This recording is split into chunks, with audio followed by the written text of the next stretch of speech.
Hey guys, Charl from worshipguitarskills.com.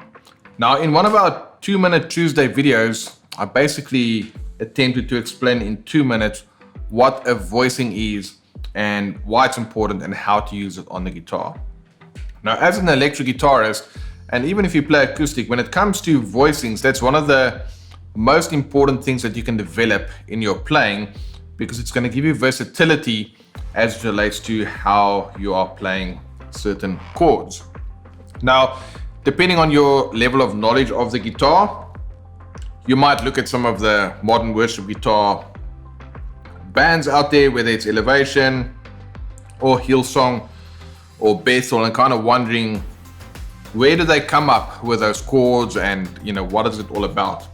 Well, it's actually quite simple. It's literally just understanding the chord tones and the different ways in which you can voice a chord, right? So you guys have probably heard the saying where someone says, well, voice your opinion on something, all right?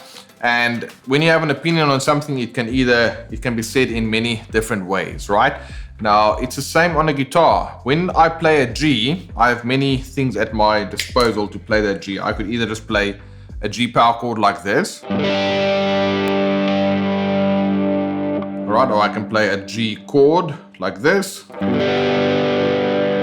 I can play a 2-note G like this, like this, like this. I can play a G like that, like this, or that, or this, or that, or that.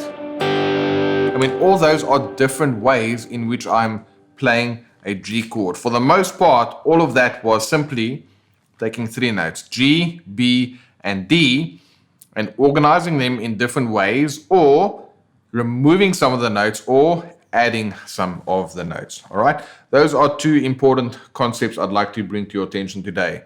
So let's look at that to start with. First of all, you need to have an understanding of what chord tones are, right? So if I say G major, you don't just think of a G chord like this. You know G major is G, B, and D.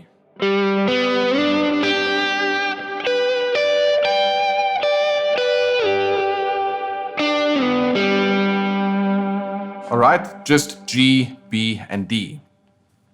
Now, what you can do once you know what the chord tones are, it's up to you to decide how you want to voice those chords, all right? So it's a good idea to start with some pre-made worship-ready voicings, which is why I recommend to check out my 4-2 series, right? It's simple 2-note chords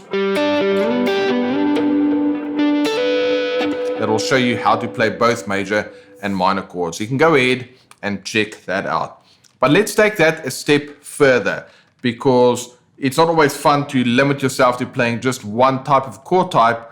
You want to be able to add some color into that, right? And that is one of the things, specifically if you think about painting, you get 2 artists that's going to paint the same thing. The way in which they are going to mix the colors and the kind of tones within the colors that you're going to get is going to be different, and therefore those paintings will be perceived in a different way, especially if it's being looked at with someone with an eye for how they've used and approached their use of color. Now, in music, it's exactly the same, but instead of using paint, we are using sound to create color and vibe and atmosphere and all those kind of things. And when you learn to think of your guitar playing like that, as someone who's almost like creating sonic landscapes, then guitar playing becomes a lot more fun, because it's not just about playing simple chords or single notes or soloing or whatever the case may be. It becomes way more of an art. But before we can really get to the artistic side, we just need to look at the scientific bit a little bit, right? And that's where theory kicks in. So like I've already mentioned, know what your chord tones are. Now, in a major scale, I've got 7 notes. But only 3 of those notes will be part of a G major chord. So what about the other 4 notes? Well, those are what we call non-chord tones when we're looking at a pure G major triad.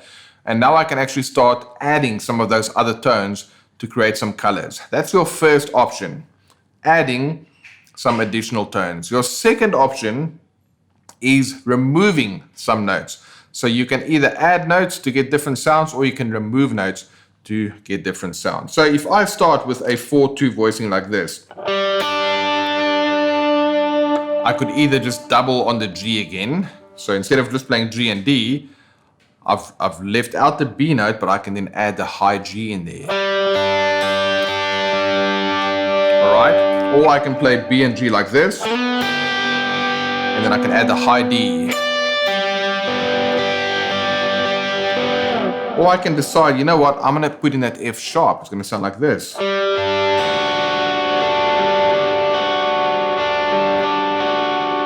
Becomes a major 7th. Or I might play G like this and add in this A note.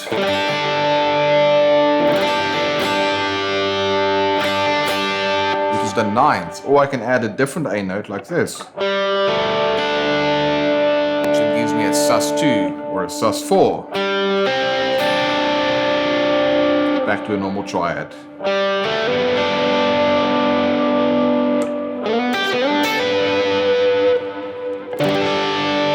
And in this case, I've got a different version of a sus2. Or I can play a sus4.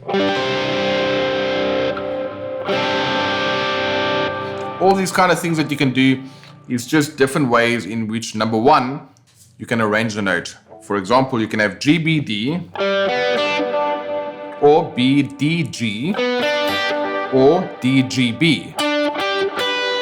So it's literally the same 3 notes played in a different order each time. These are known as inversions. So I've got a root position, a first inversion, and a second inversion. Now I can take some of those notes away. That's my other approach. Instead of mixing them around, I can take notes away. All still G notes, right? Or I can add some additional notes.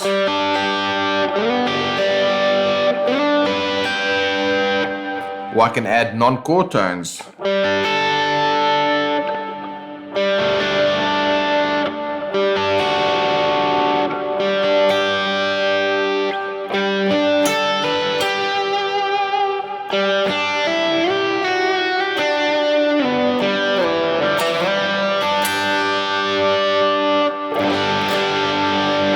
So all of that is the world of G major, all right? And once you understand those chord tones and how you voice them, it's even going to help you in the kind of lead lines that you can play.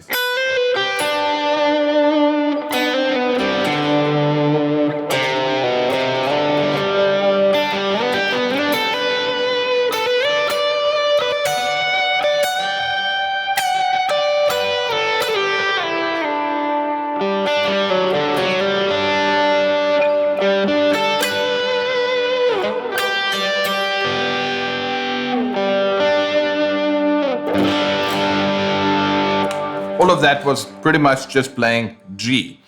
So that's when you can kind of elevate your guitar playing to the next level, that when the chart says G, you don't just play G, but you do your own interpretation of that. And what's very helpful, if you kind of listen what's going on around you, what is the melody doing, what are some of the backing vocals doing, because they're all using those exact same notes. But if your ear is set up to kind of hear what's going on there, then you can pick up on some of those ideas, or vice versa. Maybe sometimes you're doing something cool on the guitar and either a vocalist or another instrumentalist picks up on that melody and they kind of play around that, or maybe even the drummer or the bassist picks up on something that you're doing rhythmically and, you know, kind of playing around that. That is, in my opinion, one way in which you can elevate your playing. When the chart says G, you don't just play a G. You do your interpretation of that. That's where the voicings come in handy, and you've got to let your ear guide you to choose the right voicing. That's where the artistic side of that comes in. But like I said, there's both art and a science to playing guitar, and the science part is where your mind comes in. We can actually understand, all right, those are the chord tones, those are non-chord tones, whatever the case may be. Your ear can hear the different sounds, your mind understands why they work, and then physically you can go and reproduce that on the guitar. When you have, what's the word I'm looking for? Experience in all 3 of those areas, understanding, theory, the mental side of it, the oral side, being able to hear, and the motor skills in your muscle memory to be able to reproduce what you hear, that is when you really take your guitar playing to the next level. So hopefully this exploration in and around voicings has kind of helped you to understand how you can put these notes together. It's kind of given you a way to start exploring by either mixing the way that you play the notes, adding new notes, or removing new notes, or a combination of those three. And then also understanding that when you want to take your playing to the next level, make sure you have the mental understanding of what you're doing, you have the oral ability to hear what's going on, and you've got the physical, the muscle memory, motor skills to be able to reproduce what you are hearing. When you do that, you're taking your worship guitar skills to a whole new level. Now, if you're not quite there yet, no worries. You want to start with the basics and just lay the right foundation so you can build on top of that. And therefore, we've got a bunch of resources in the description box below. Go and check those out. Check out our 2-minute Tuesday videos where I will give you some very quick high-level explanation, some very important topics, and also be answering all of your questions. All right, guys, that's it for now. If this video has been helpful, please share it with a friend, comment, subscribe, and hit that bell icon to get notifications of whenever we release new videos just like this.